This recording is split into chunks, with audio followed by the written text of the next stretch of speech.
Kuleban sambian gak dito para Rabu tore odik sederhana bae biar lembak ki miskin ndak dengan merongki tiki mun soki pakun meri dengan merongki bahan pak ngocak anu sa kayak kiki mun merongki coba popoa pola nalako keluar biasa ngakan spaghetti apa siap spaghetti demati pangaingan keke setar kok demak kakiti spaghetti udah mati cak ring kadang pola nalako keluar padahal ring pisok asli coba tanda ke bahasa pisok pangocak lu mau kemana siap lu mau kemana lu gue en canepannya nembon duh kening beridim mana tak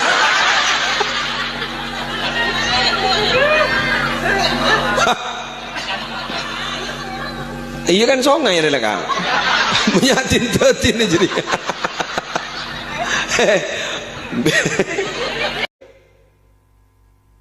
paduan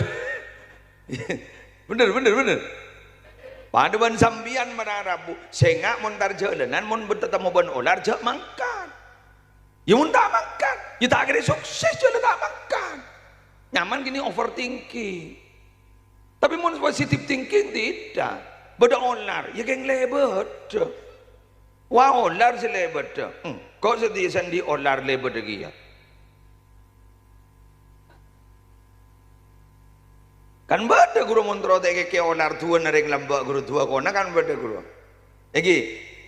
ontur rabet tongkak lebet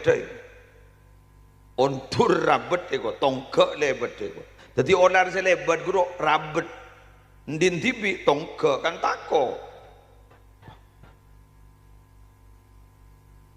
ontur rabet ego tongkak lebet ego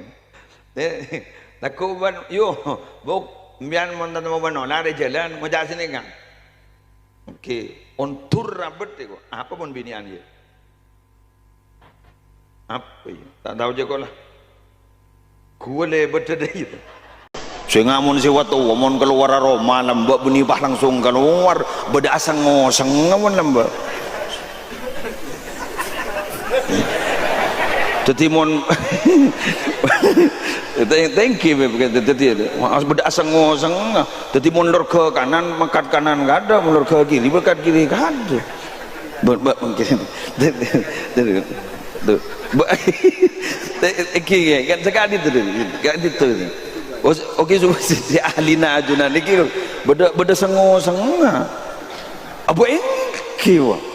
bomon par lo masuk ke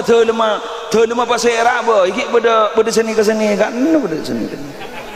kafaya ain sha kifayatuna si beda dia nura hamim ain sin qaf himayatuna bila tadamuk hai bukali jadi napa sebede perembakan wah lancar ndoguan dia gul manti gini ga haram manti sedaman tiga bini pun